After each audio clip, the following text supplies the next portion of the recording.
जय अद्वैत चंद्र जय गौर भक्त वृंद, जय अद्वैत चंद्र जय गौर भक्त वृंद, जय जय श्री चैतन्य जय नित्यानंद, जय जय श्री चैतन्य जय नित्यानंद, जय जय श्री चैतन्य जय नित्यानंद, जय अद्वैत चंद्र जय गौर भक्त वृंद। हरे कृष्ण। आज की क्लास में हम चैतन्य चरितामृत से पढ़ेंगे और डिस्कशन करेंगे। एक्चुअली आपको पता है ना, आज के दिन क्या पढ़ते हैं हम, कहाँ से पढ़ते हैं? चैतन्य। सब लोग नए हैं क्या? ठीक है, तो चैतन्य महाप्रभु के बारे में थोड़ा जानेंगे। ठीक है, और आज क्या है? यस, तो थोड़ा उसके बारे में भी हम चर्चा करेंगे। तो चैतन्य महाप्रभु का आविर्भाव 500 साल पहले, लगभग 525-30 साल हुआ रहेगा, मायापुर में हुआ था। ठीक है, चैतन्य महाप्रभु जो है कौन है? स्वयं श्री कृष्ण है। तो देखिए, हम दो चीजों पे चर्चा करने वाले हैं, एक चैतन्य महाप्रभु और एक गीता जयंती। अब दोनों एक दूसरे से इंटरकनेक्टेड कैसे है, हम थोड़ा उस पर चर्चा करेंगे। क्या हुआ, द्वापर युग में कौन आया? भगवान श्री कृष्ण, है ना। और महाभारत का युद्ध हुआ, दोनों तरफ से सेनाएं खड़ी थी। एक तरफ भगवान कृष्ण के जो भक्त थे, पांडव लोग, वो थे, और दूसरी तरफ कौन थे? कौरव।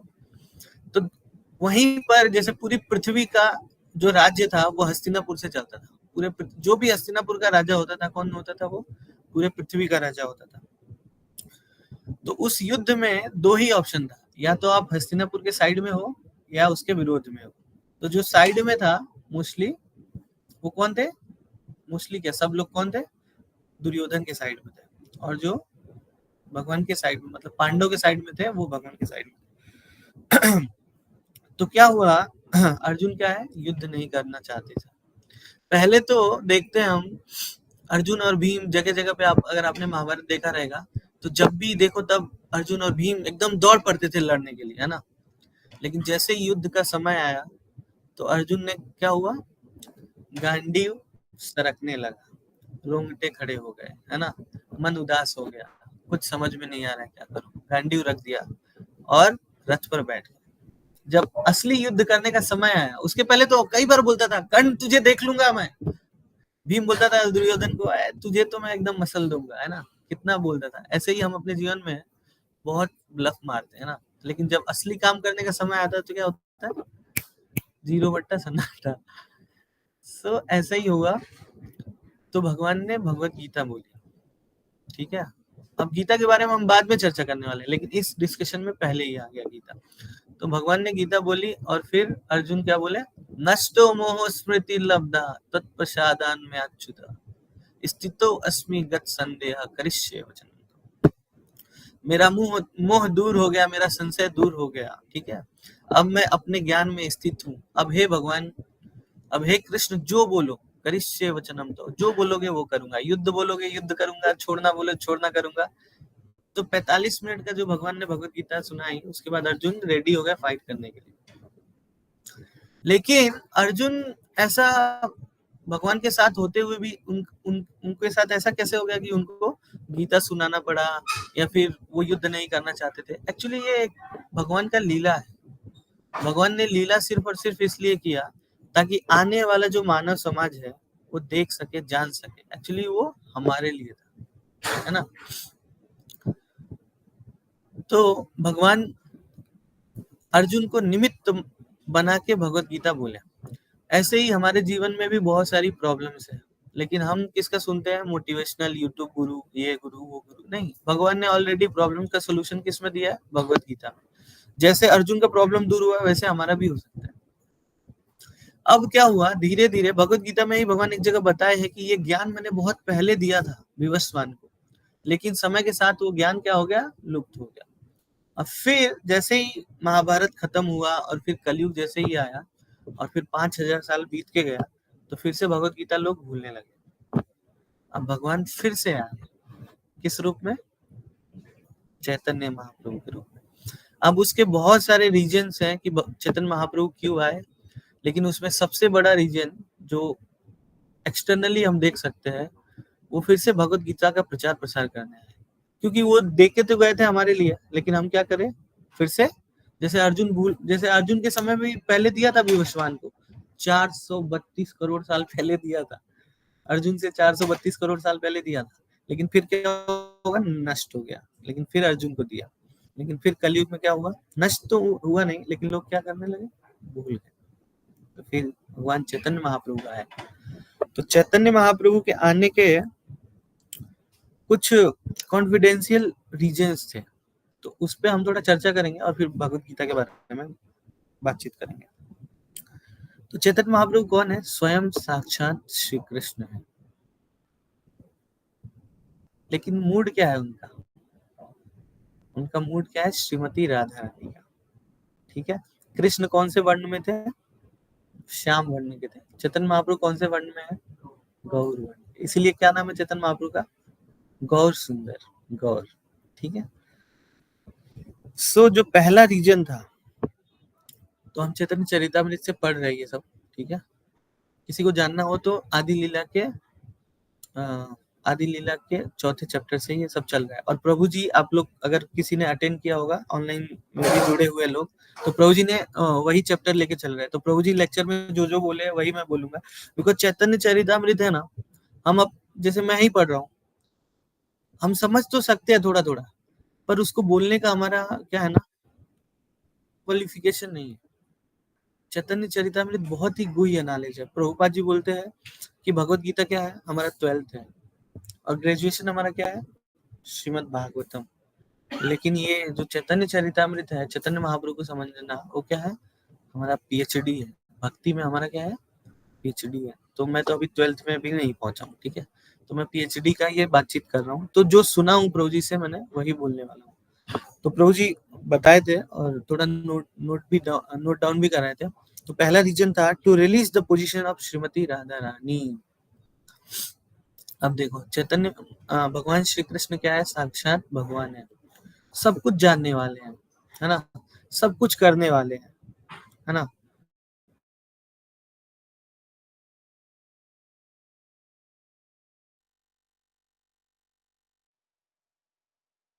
वो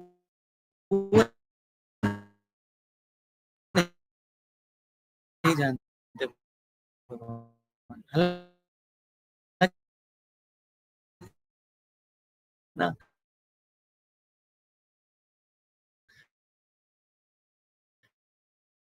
तो भगवान कृष्ण क्या है,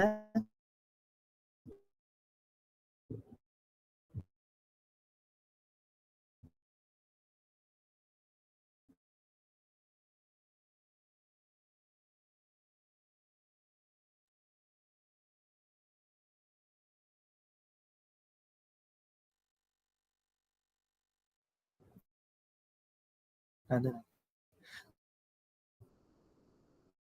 तो भगवान है ना, वो रिलिश करने के लिए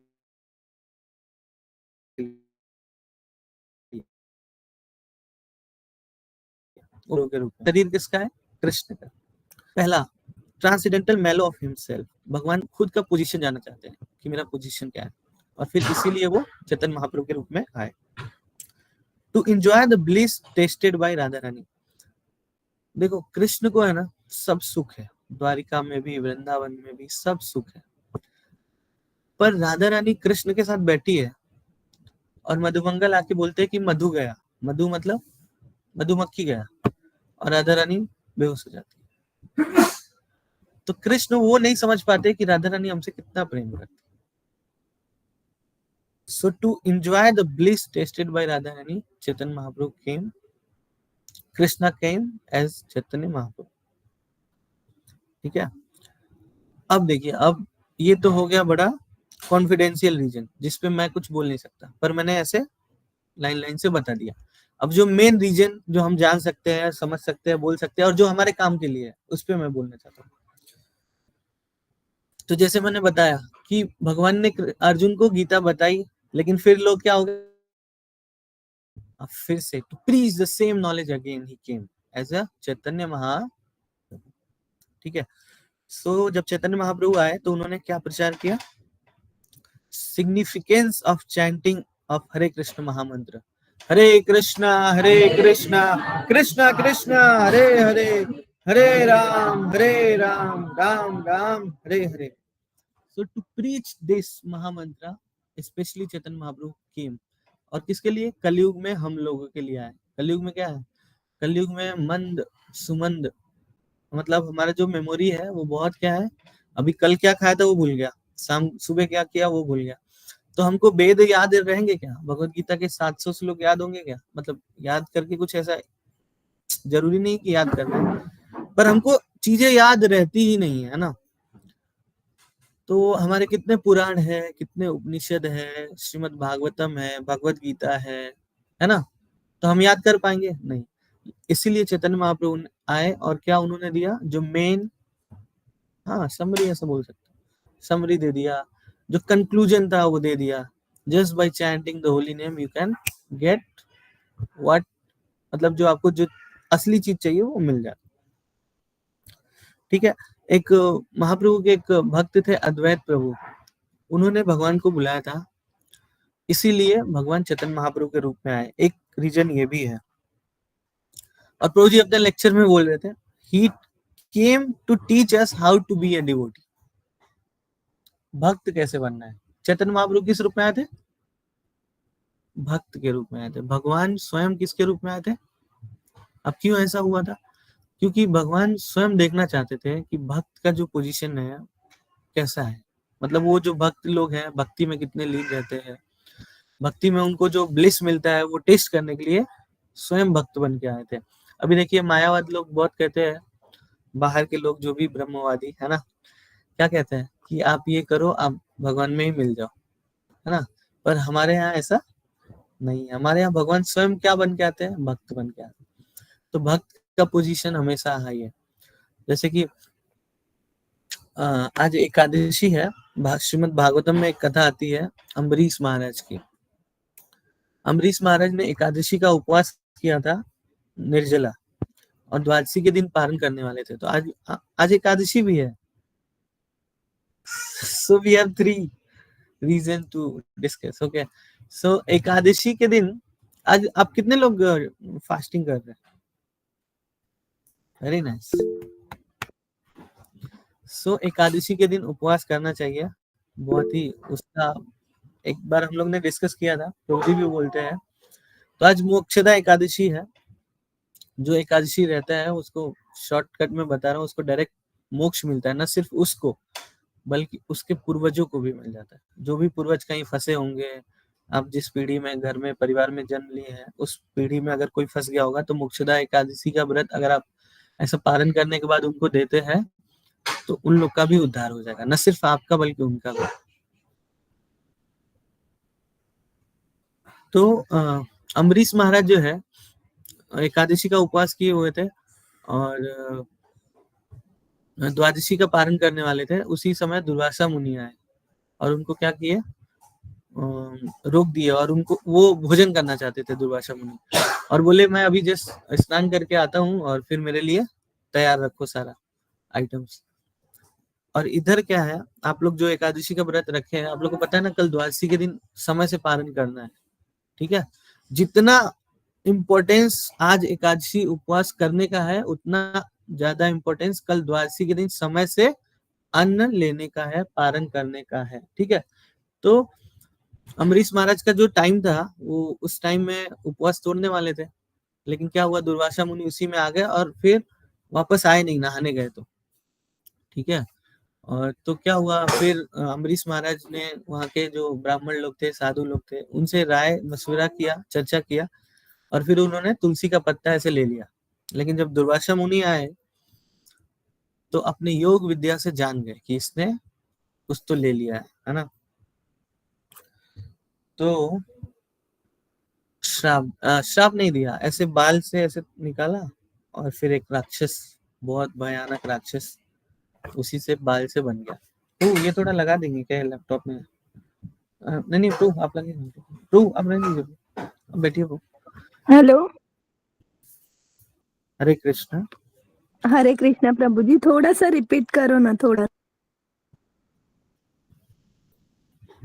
सो अम्बरीश महाराज,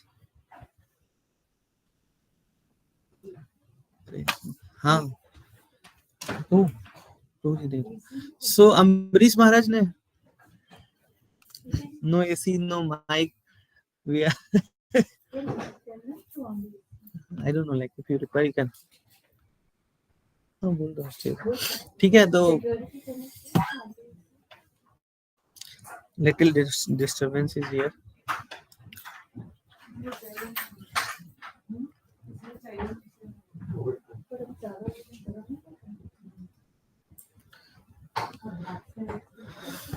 ठीक है, पॉइंट पे आते हैं ना।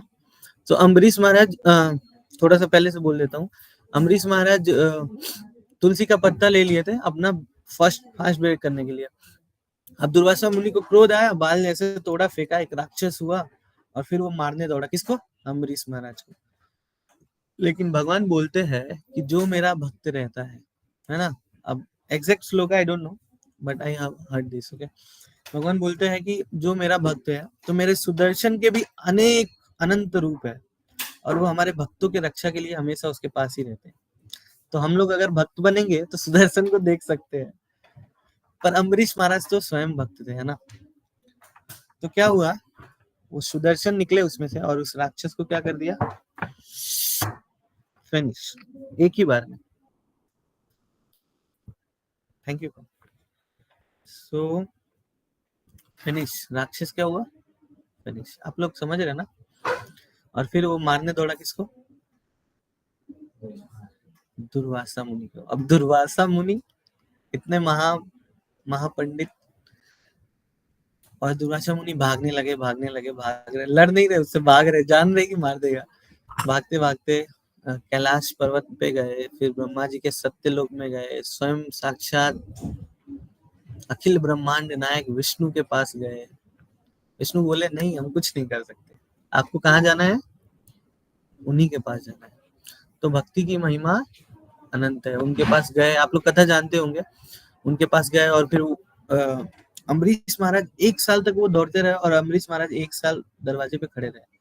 क्या सोच के, क्या भाव से कि मेरी वजह से एक मुनि को क्या हुआ? कष्ट हो गया। बिना खाए पिए ऐसे खड़े रहे, वेट करते रहे। और दुर्वासा मुनि आए, प्रणाम किए और ये तो खुद अम्बरीश महाराज खुद दंडवत करके माफी मांगने लगे। बोले नहीं मेरा अपराध है, वो बोले नहीं मेरा अपराध है, ये बोले नहीं मेरा अपराध है। तो ये है भक्ति की महिमा। और इसी रस को टेस्ट करने के लिए भगवान आए चैतन्य महाप्रभु, है ना। लेकिन मोर देन दैट, ये तो एक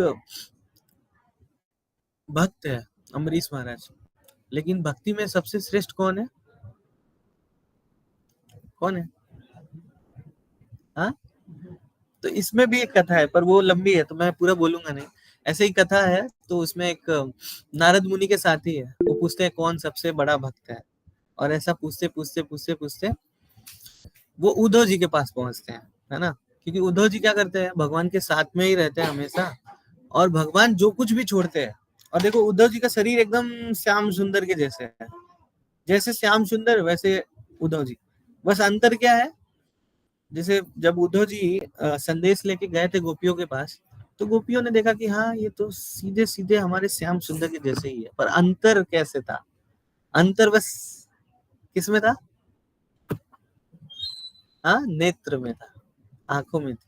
भगवान कैसे देखते हैं और उद्धव जी कैसे, बस ओनली डिफरेंस इज दैट। तो उद्धव जी के पास नारद मुनि पहुंच गए, तो बोले उद्धव जी नहीं नहीं मैं भक्त नहीं हूँ। कौन है? गोपियों को बताया उन्होंने। तो गोपियों में भी सबसे श्रेष्ठ कौन है? राधा रानी। आप लोग बोल सकते हैं राधा रानी, है ना। तो जस्ट राधा रानी का मूड लेके इसीलिए चैतन्य महाप्रभु आए, to taste that bliss, to enjoy that bliss. So Mahaprabhu आए और महाप्रभु का पूरा जीवन है। महाप्रभु पहले बचपन में उनका नाम था निमाई पंडित, है ना, और वो संस्कृत व्याकरण के बहुत बड़े पंडित थे। उन्होंने स्कूल खोला हुआ था, उसमें वो पढ़ाते थे। और बहुत ही कम उम्र में 22 साल की उम्र में महाप्रभु जी ने संन्यास ले लिया। और फिर नित्यानंद प्रभु आए। नित्यानंद प्रभु बहुत पहले ही आ गए थे, उनसे बड़े बन के आए थे। जैसा हम लोग जानते हैं ना, हमेशा बलराम के बाद से लक्ष्मण जी क्या है, बड़े बन के आते हैं, वैसे नित्यानंद भी बड़े बन के पहले आ गए थे। और फिर वो मिले और उन्होंने प्रचार आंदोलन चालू किया। और क्या प्रचार क्या करते थे, वो खाली कीर्तन करते थे। और महाप्रभु का ऐसा योगदान है, ऐसा मतलब उनकी महिमा है कि जब वो जंगल से होके जाते हैं महाप्रभु और कीर्तन करते हैं, तो शेर, गाय, भालू सब क्या बोलते हैं, हरे कृष्णा कृष्णा कृष्णा हरे हरे, हरे राम राम राम हरे हरे। तो महाप्रभु जो राधा रानी के मूड में आए हैं, सो प्रभु जी बोल रहे थे इसी मतलब बैक टू बैक लेक्चर में बोल रहे थे, इसके लास्ट टू लास्ट लेक्चर में, कि without Radha Rani you can't get Krishna, but without spiritual master you can't even reach Radha Rani. मतलब अगर आपको कृष्ण को प्राप्त करना है तो पहले राधा रानी के पास जाना पड़ेगा, पर राधा रानी भी बहुत दूर है, सबसे पहले गुरु के पास जाना पड़ेगा, है ना। तो चैतन्य महाप्रभु भी उसी गुरु परंपरा में आए। कौन से? ब्रह्म मध्व गौड़ीय संप्रदाय। और चूंकि गौड़ देश से आते थे, इसीलिए वो गौड़ीय जुड़ गया। और फिर धीरे धीरे उसी परंपरा में कौन आए? श्रील प्रभुपाद जी आए। और श्रील प्रभुपाद जी ने श्रीमद् भगवत गीता और हरे कृष्ण महामंत्र को लेके कहाँ गए? विदेश में गए और वहां पे प्रचार प्रसार किया। सो हम देखते हैं अपने जीवन में बहुत सारे प्रॉब्लम्स है, बहुत सारे बोलने के लिए बहुत सारी चीजें है ना, लेकिन हम कुछ फॉलो नहीं कर रहे हैं। सुनने के लिए बहुत सारा चीज है, पढ़ने के लिए बहुत सारी चीज है, पर एक्चुअली क्या है, दिक्कत क्या है मेन, कि हम करते कुछ नहीं है। इवन दो जानने के बाद भी हम कुछ नहीं करते। हम 16 माला ही अच्छे से नहीं करते, है ना, भगवान का नाम जप नहीं करते। और हम देख रहे हैं कि बहुत सारे इश्यूज आते जा रहे हैं, बढ़ते जा रहे हैं। Even though there are so many devotees जो प्रैक्टिस नहीं कर पा रहे हैं। इसलिए नहीं कि वो प्रैक्टिस नहीं करना चाहते, इसलिए कि उनको एनवायरनमेंट प्रैक्टिस करने नहीं दे रहा है ना। अगर थोड़ा सा आप रिसेंट केस में देखो, बांग्लादेश में अभी वहां पे लोग जानबूझ के चंदन और तिलक, ये कंठी और तिलक नहीं पहन रहे हैं। रिपोर्ट्स आर कमिंग बिकॉज लोग मार दे रहे हैं उनको, है ना। और हम देखो, हमारा एनवायरनमेंट सब अच्छा है तो हम मंथली EMI पे कर रहे हैं, फ्रिज, कूलर, AC ये सब बराबर, गाड़ी वगैरह ये सब दुनियादारी हम वो सब देख रहे हैं, असली चीज हम नहीं देख रहे हैं, है ना। बहुत ही विषम परिस्थितियों में बहुत सारे डिवोटीज रह रहे हैं बांग्लादेश में, पर हम लोग को सब कुछ है, फिर भी हमारा क्लास भरता नहीं है। और फिर हम बराबर से जप नहीं करते, सुबह उठते नहीं बराबर, है ना। और सोचते हैं कि जो ये आधुनिकता है, धीरे धीरे क्या है, वही सही है। मतलब कहीं ना कहीं इवन जो प्रैक्टिस भी कर रहे हैं वो भी पूरा, मतलब कितने लोग प्रैक्टिस कर रहे हैं? मंदिर में कितने लोग रहते हैं प्रभु? बहुत कम लोग रहते हैं ना।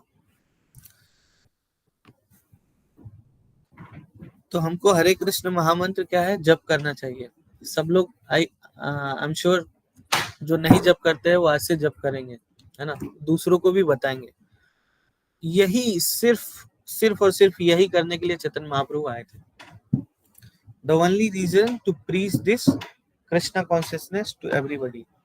अब देखो कुछ और चेंजेस है उसके बाद हो गया, जैसे कि इसके पहले लोग खाली कृष्ण की पूजा करते थे, है ना। चैतन्य महाप्रभु आने के बाद क्या हुआ? कौन आ गया? श्रीमती राधा रानी भी आ गई।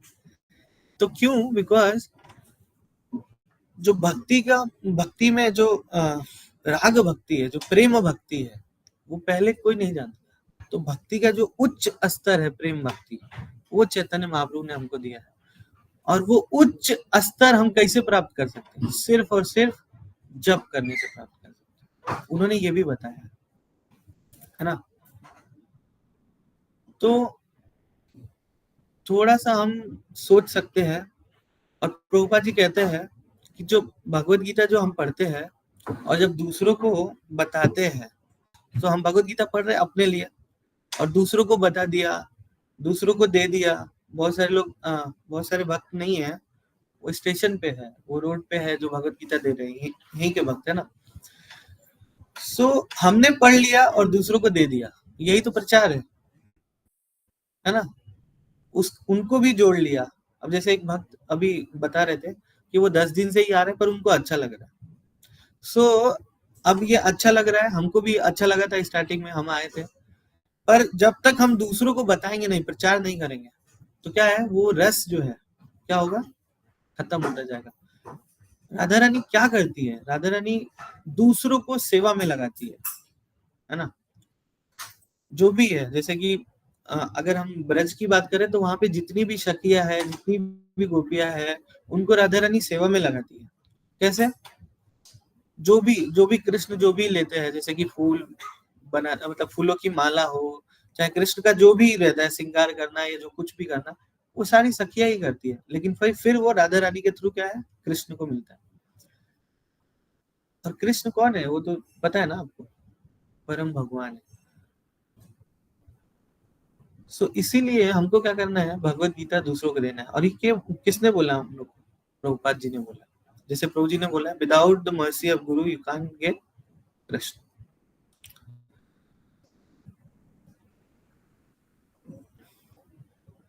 तो प्रभु जी दो चीज और बोले थे, तत्व और रस। तो तत्व जो है वो पोजीशन है ना, कृष्ण का क्या पोजीशन है, और रस मीन्स क्वालिटी। सो कृष्ण राधा रानी के तत्व को जानते हैं कि राधा रानी का तत्व क्या है, पर वो इमोशंस को नहीं जानते, क्योंकि वो क्या है, उसको फील नहीं करते ना। सबका इमोशन अलग अलग है। इसीलिए चैतन्य महाप्रभु के रूप में राधा रानी का मूड लेके भगवान कृष्ण आए।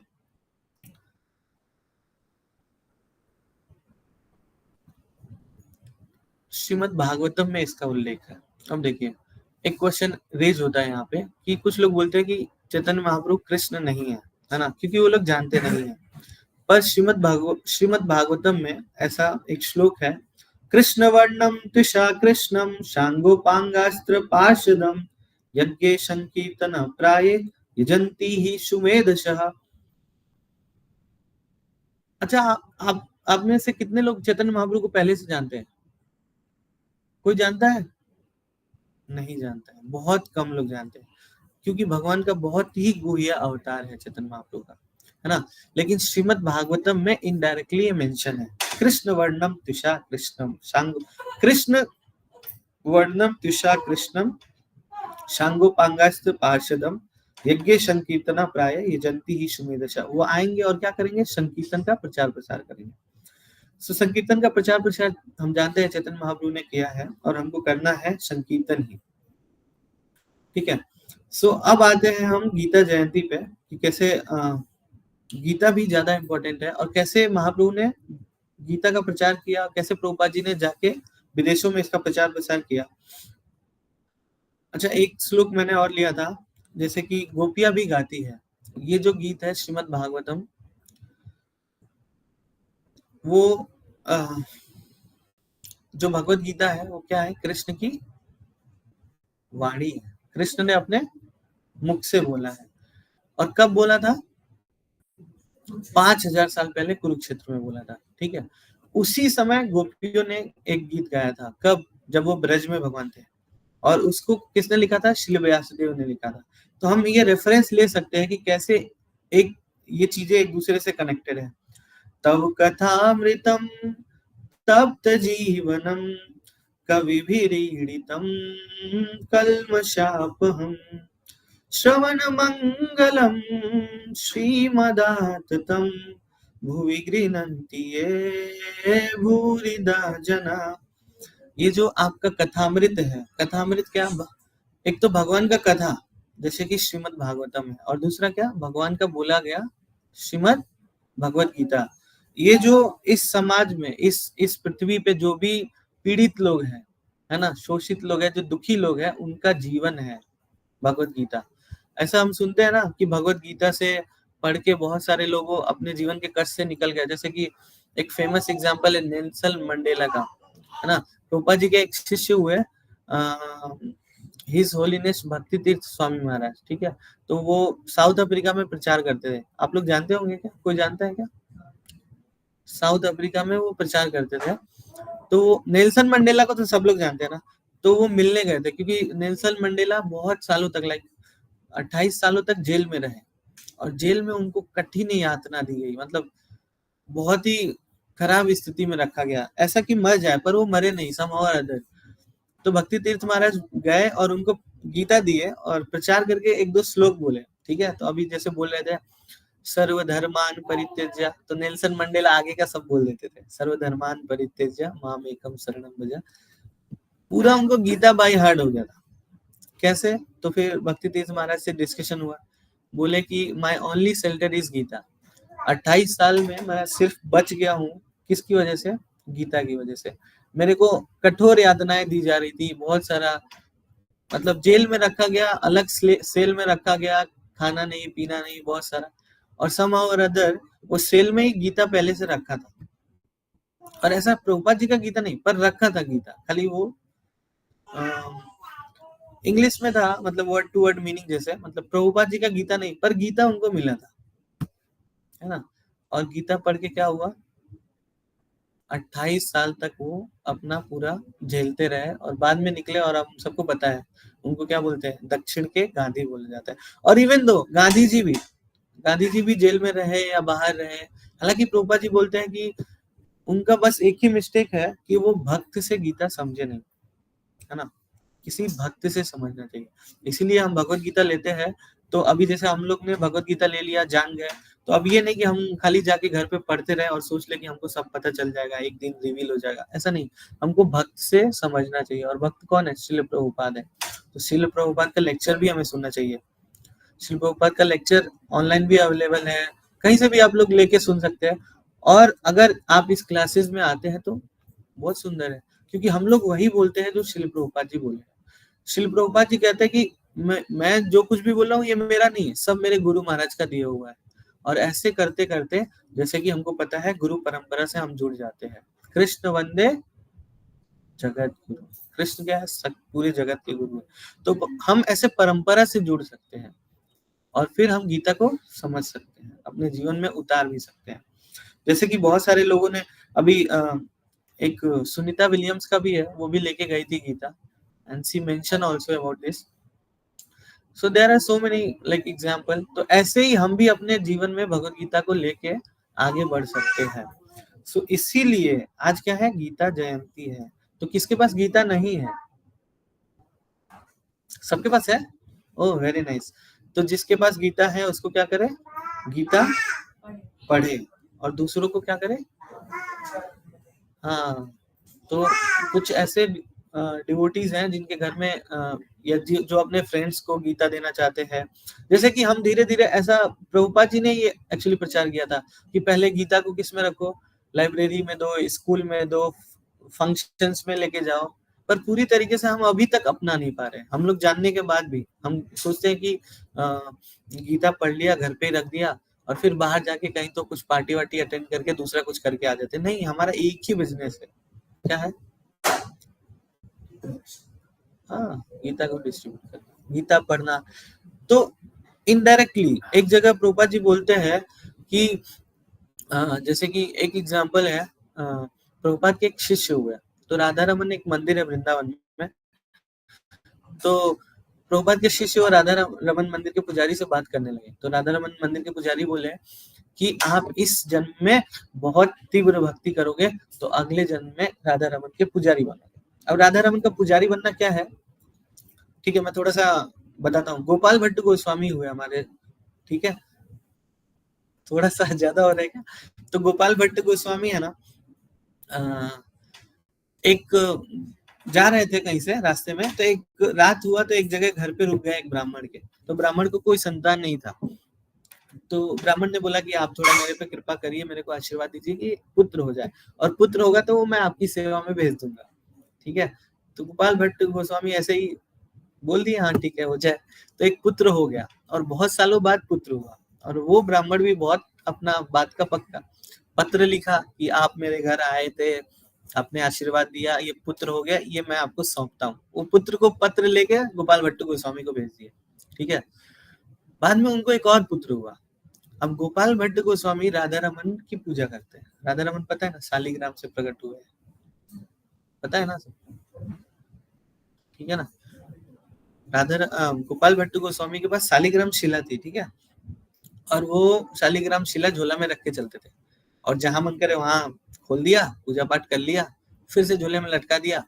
कभी कभी बाहर कुछ शौच क्रिया के लिए जाना है तो पेड़ में लटका दिया, ऐसे रात को सोना है तो पेड़ में लटका के सो गए। शालिग्राम शिला बहुत सारा है ना। तो एक बार एक ज्वेलरी, मतलब ये जो क्या बोलते, सोनार, ज्वेलरी वाले को क्या बोलते, ज्वेलरी वाला आया, और सब मंदिर वृंदावन में जितने भी ठाकुर जी लोग हैं उनको क्या दिया, सबको कुछ तो कान का कुंडल दिया, नाक का दिया, हाथ का दिया, गोपाल भट्ट गोस्वामी को भी दिया। सो गोपाल भट्ट गोस्वामी रख तो लिए, लेकिन बोले अरे मेरे पास तो शालिग्राम शिला है, ठाकुर जी का कोई विग्रह रहता तो मैं सेवा करता। रात को ऐसे झोला टांग दिए थे पेड़ में, सुबह देखे तो शालिग्राम ही क्या राधा रमन बन गए थे, इतने छोटे से। ठीक है।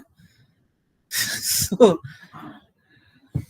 सो वही राधा रमन को अब वो बिठा दिए थे एक जगह पे, और मतलब उनका जैसे हमारे राधा रास बिहारी जी है एक जगह पे है, बहुत सारे पुजारी लगते हैं उनकी सेवा में। अब गोपाल भट्ट गोस्वामी जी बूढ़े हो रहे थे, तो वो ब्राह्मण के लड़के आए तो उनको भी धीरे धीरे उन्होंने सेवा में लगा दिया, और धीरे धीरे वो ब्रह्मचारी बन गए। अब ब्रह्मचारी भी सेवा करने लगे धीरे धीरे धीरे। उनका जो एक भाई था वो गृहस्थ बन गया। ठीक है।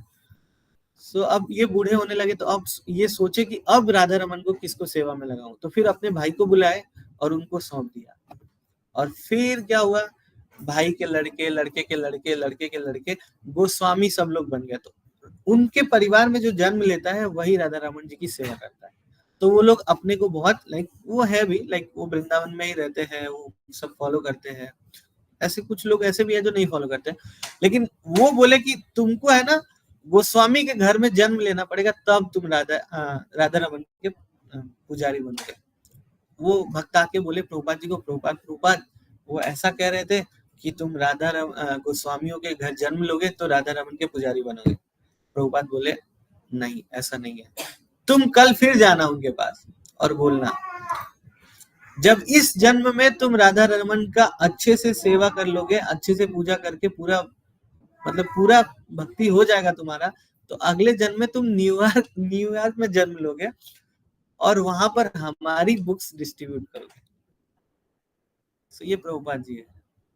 तो हमारा जो बुक्स है, प्रभु जी एक बार बोले थे कि अगर हम किसी को एक बुक दे दिए, छोटा बुक दे दिए, बड़ा बुक दे दिए, कुछ भी दे दिए, ऐसे सिर्फ दे दिए और उस गिफ्ट दे दिए या फिर उनसे कुछ लक्ष्मी ले लिए, सो हमने क्या किया पता है क्या, हमने उस भक्त को राधा रानी के करीब ला दिया। और राधा रानी कितनी खुश होती है जब कोई कृष्ण की सेवा करना चाहता है। So there are so many devotees people like, बाहर के लोग वो डायरेक्टली राधा रानी को अप्रोच करे, राधा राधा राधा। पर प्रभुपाद जी ने ऐसा नहीं बोला। प्रभुपाद जी ने क्या बोला, गुरु परंपरा के माध्यम से जो हमको इंस्ट्रक्शन दिए गए वो बोलना है ना, वो करना है हमको। तो हम क्या कर सकते हैं, और प्रैक्टिकली हम कितना जप कर सकते हैं, है ना, नहीं कर सकते। और वैसे भी हम तो कितना फंसे हुए हैं ऑलरेडी। अभी तो हमारा घर का मैटर सॉल्व नहीं हो रहा है ना, अभी ऑफिस जाना है, आना है, बॉस ने ये बोल दिया, वो कर दिया, ऐसा हो गया वैसा, ये छोटा छोटा प्रॉब्लम्स में हम अटके हुए हैं ना।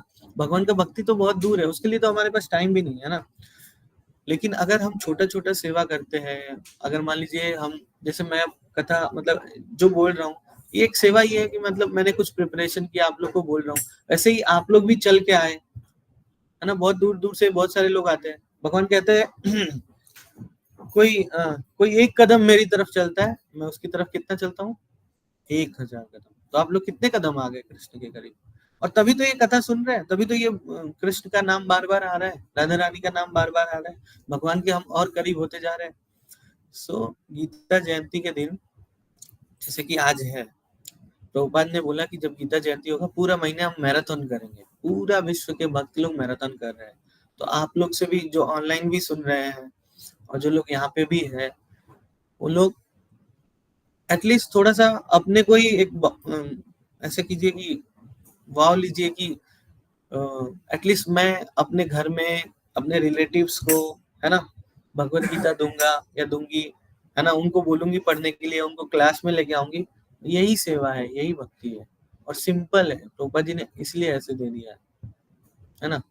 और ऐसे ही धीरे धीरे हमको रियलाइजेशन आएगा और एक दिन हम भगवान को भी प्राप्त हो जाएंगे, है ना।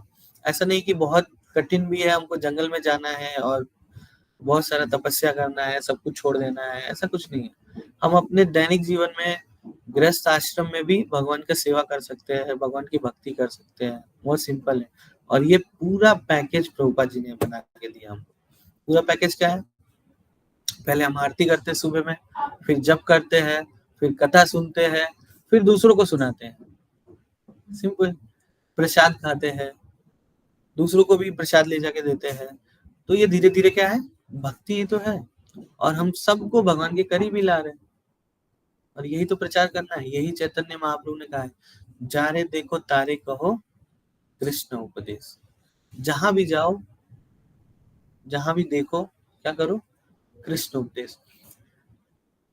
एक जगह प्रभुपाद जी बताते हैं कि अगर कोई कृष्ण कथा सुनने वाला नहीं है ना, कोई सुनने वाला नहीं, तो तुम जाके एक पेड़ को सुनाओ। और हमारे पास तो मुंबई में पॉपुलेशन ही पॉपुलेशन है, पेड़ भले ना मिले, है ना, पॉपुलेशन की कमी। तो पहले हम अपने घर वालों को सुनाएं, रिश्तेदारों को सुनाएं, है ना, अपने दोस्तों को सुनाएं, ऑफिस में जाते हैं तो बोले प्रैक्टिकल एप्लीकेशन लेके चलो, वो हमारे लिए बेनिफिशियल होगा। और फिर वही लोग पूछेंगे, अरे कृष्ण ने ऐसा क्यों बोला, ऐसा क्यों बोला, ये ऐसा क्यों, ऐसा क्यों। अब पता चले हमारा पूरा पसीना आ रहा है, अरे मुझे तो पता नहीं, तो आके पूछेंगे, बुक्स पढ़ेंगे, भगवत गीता पढ़ेंगे, है ना। जैसे मुझे एक जन ने क्वेश्चन पूछा, ये ब्राह्मण क्षत्रिय वैश्य शूद्र क्यों बना दिया भगवान ने, है ना। और उस समय मैं गीता नहीं पढ़ता था, मैंने प्रभु जी को आके यही पे प्रभु जी बैठे थे, ठीक है, तो मैंने उनसे पूछा, प्रभु जी ऐसा व्हाई इज दिस सो। प्रभु जी बोले, did you read Bhagavad Gita? मैंने बोला नो। तो बोले गो एंड रीड। अब नेक्स्ट 1 ईयर मेरा ऐसे ही चला गया। है ना, क्योंकि क्या है ना, अच्छा ठीक है, अभी मैं रिसेंटली पुणे जा रहा था, तो रास्ते में मैं जप करता हुआ जा रहा था और ऐसे ही ट्रेन में एक लड़का बैठा था, मैं थोड़ा जप करके ऐसे थोड़ा कर लिया, तो पूछा, तुम भगवत गीता पढ़ते हो? मैं बोला हाँ। सब पढ़ लिया? मैंने बोला हाँ पढ़ लिया, पर पढ़ अब ऐसे डायरेक्टली आंसर तो दे नहीं सकते, हाँ पढ़ लिया सब जानता हूँ। तो मैंने बोला हाँ पढ़ लिया, पर पढ़ रहा हूँ, अभी समझता नहीं है। अच्छा, तो कुछ परिवर्तन आया? तो ये पब्लिक पूछ रही है लोगों से, ऐसे धीरे धीरे क्या है, प्रचार है। तो मैंने उनसे पूछा, आपके पास भगवत गीता है क्या? तो बोला भगवत गीता नहीं है, पर इतना सुन लिया कि मैं खुद सोच रहा हूँ कि भगवत गीता लूं। और संयोग देखो कि कुछ ही दूर बाद एक डिस्ट्रीब्यूशन वाला डिवोटी आ गया। ऐसे भगवान की महिमा है, बढ़ती जा रही है ना। और इसी के लिए चैतन्य महाप्रभु आए थे। जैसे कि बताया कि चैतन्य महाप्रभु को बहुत कम लोग जानते हैं, जानते ही नहीं। किसी को बताओ जाके चैतन्य महाप्रभु या गौर निताई, उनको लगेगा ये भी गौर निताई को ऐसे छोटा विग्रह होगा, या फिर यही वाला विग्रह। बहुत सारे लोग आते हैं, बोलते हैं ये राधा कृष्ण ही होंगे, ऐसे दो नहीं जानते। तो ये चैतन्य महाप्रभु का कृपा है कि हमको ये भक्ति ऐसे आसानी से मिल रहा है, वो भी कौन सा, प्रेम भक्ति, है ना। नहीं तो हमको नसीब में नहीं था, हमको पता ही नहीं था। और एक बात और प्रभुपाद जी बोलते हैं, वो भी बता देता हूँ, जो वो बुक मिलता है जिसको, उसका ऑलरेडी पाप जो है खत्म हो गया रहता है, तब उसको वो बुक मिलता है। ये भी आसानी से किसी को मिलता नहीं। और जब सब कुछ खत्म हो जाता है तो मंदिर में कदम रखता है, प्रभुपाद जी ऐसे बोला। तो आप लोग का सब पाप खत्म हो गया। और देखो किसी को 30 साल 35 साल 40 साल पे पता चला कृष्ण। तो जैसे एक जन है, उनको बहुत लेट से मैंने मतलब पता चला, तो वो बोले, अरे काश ये मेरे को पहले पता चला होता। जैसे मेरी माता जी ऐसा बोलती है, काश मेरे को पहले पता चला होता तो आज तक मैं क्या कर ली होती, है ना। तो जिस उम्र में आपको पता चल जाए उसी उम्र से आपको उठा लेना है, नहीं तो क्या है जैसे जैसे टाइम बीतेगा। अच्छा, एक चीज और था, मैं थोड़ा सा उस पर भी बोलना चाहता था कि यम है ना, यम मतलब यमराज हमेशा कभी भी आ सकते हैं हमारे पास, एनी टाइम एनी मोमेंट। अभी थोड़ा सा इधर न्यूज फ्लैश कर दो तो 50-100 लोग इधर उधर मरे रहेंगे, तुरंत हो जाएगा ना, पता चल जाएगा। बॉम्बे में ही बेस्ट वाला बस हुआ, बहुत सारा हर जगह, कितने देश में युद्ध हो रहा है वो सब नहीं बात करूंगा, पर लोग मर रहे हैं। हमारा भी टाइम कभी भी आ सकता है, दैट ऑल्सो वी डू। हम लोग उस पर कभी चर्चा नहीं करते, उस पर कभी नहीं सोचते। हम सोचते हैं अरे उसके पापा को हार्ट अटैक, घर में सोए थे, आ गया, आधा बिस्तर पे थे आधा नीचे थे, पर मेरा सब सेफ है, मेरे पापा मैं और सब कुछ सेफ है। कभी हम भी न्यूज बन सकते हैं दोस्त, कभी भी एनी टाइम, मृत्यु कभी भी इंतजार कर रही है। तो इसलिए बोला गया 100 चीज छोड़ के भोजन करो, 1000 जरूरी काम छोड़ के स्नान करो, वैसे ही 1 लाख जरूरी चीज छोड़ के क्या करो, भगवान का नाम जप करो। वैसे ही 1 करोड़ जरूरी चीज छोड़ के क्या करो, भगवत गीता का श्लोक पढ़ो, ठीक है। और ऐसे ही 100 करोड़ जरूरी चीज छोड़ के भगवत गीता का दान करो, ठीक है। क्योंकि मृत्यु कभी भी आ सकती है। हमारे जीवन में बहुत सारे प्लान होंगे, कल मैं ये करूंगा, परसों वो करूंगा, ब्ला ब्ला ब्ला, सो मेनी थिंग्स, है ना। हमारा भी है, आपका भी है, सब लोग का सिंपल है। पर ये जरूरी जरूरी काम छोड़ के हमको ये सब करना चाहिए। तो उसमें बता दिया कि 100 crore, its top most charity. किसका? गीता का चैरिटी। तो आप लोग गीता दे सकते हैं, ले सकते हैं, दूसरों को भी, दूसरों को पहुंचा सकते हैं। अगर कोई लक्ष्मी दे के ले रहा है तो वो और ज्यादा अच्छा है, आप गिफ्ट करते हो तो वेरी नाइस। तो आज का जो चर्चा था इसी पे था, और एक रेफरेंस और मैंने लिया था, गीता में ही भगवान बोलते हैं या इदं परमं गुह्यं मद्भक्ते अभिधास्यति भक्तिं मयि परां कृत्वा मामे वैश्यत्य संशयः। For one who explains this supreme secret to the devotees, pure devotional service is guaranteed. जो भी ये किसी को देता है, सुनाता है, प्योर डिवोशनल सर्विस क्या है, गारंटी हो जाता है। कैसे? ये कहीं दूसरा रेफरेंस नहीं, ये गीता में ही है और भगवान बोल रहे हैं। और श्लोक है 18.68, and at the end he will come back to me. और अंत समय में कहाँ आएगा? मेरे पास आएगा। तो हमको कहाँ जाना है? कुर्ला कहाँ जाना है हमको? कृष्ण के पास। हम आए कहाँ से हैं? फिर से वापस जाना है। और हम क्या है, जन्म मृत्यु जरा व्याधि के चक्कर में फंस गए हैं। और बड़े भाग मानुष तन पावा, और बहुत ही भाग्य हुआ है तो फिर ये मनुष्य शरीर मिला है। और उसमें भी क्या कर रहे हैं हम, तमोगुण और रजोगुण में जी रहे हैं, है ना। तमोगुण वाला काम कर रहे हैं, रजोगुण वाला काम कर रहे हैं, टीवी न्यूज ये वो देख रहे हैं, है ना, मांस खा रहे हैं, शराब पी रहे हैं। नहीं, आप लोग नहीं, लोग, है ना। तो कहाँ जाएंगे? ऊर्ध्वं गच्छन्ति सत्त्वस्ता मध्ये तिष्ठन्ति राजसा जघन्य गुण वृत्तिस्ता अधो गच्छन्ति तामसा। जो सत्वगुण में रहेंगे वो ऊपर जाएंगे, जो रजोगुण में रहेंगे वो वहीं पे रहेंगे, और जो तमोगुण में रहेंगे वो क्या करेंगे, नीचे। मतलब मानव शरीर मिला है, अब इसमें भी सत्वगुण में रहोगे तो फिर से अगले जन्म में किसी वैष्णव भक्त में के घर पे, या किसी अमीर व्यक्ति के घर पे जो थोड़ा भक्ति उक्ति या डोनेशन करेगा उसके घर पे जन्म ले लोगे। और अगर रजोगुण में रहोगे तो फिर वही जैसे मांसाहार खाने वाले लाइन बन जाएंगे, और जो तमोगुण में रहेंगे वो नाली के कीड़े बन जाएंगे या फिर नरक लोक में जाएंगे, है ना। इसीलिए हमें अपना कर्म भी अच्छे से करना है। और कर्म क्या है? भक्ति योग करना है। भक्ति योग क्या है? प्रसाद खाना है, भगवत गीता पढ़ना है, भगवत गीता दूसरों को देना है, डिस्ट्रीब्यूट करना है, और आज वही करना है। तो जिनके पास नहीं है वो ले लेंगे, और जिनके पास है वो दूसरों को भी देंगे, इंगेज करेंगे, कुछ सेवा करेंगे, और इससे भक्ति प्राप्त हो जाएगा। और चैतन्य महाप्रभु भक्त के रूप में आए थे, इसीलिए भक्ति का सिर्फ और सिर्फ ब्लिस लेने के लिए, है ना। सो हम यहाँ पे एंड करते हैं। किसी को कुछ कमेंट्स रहेंगे तो बोल सकते हैं, या कुछ क्वेश्चंस रहेंगे तो बोल सकते हैं।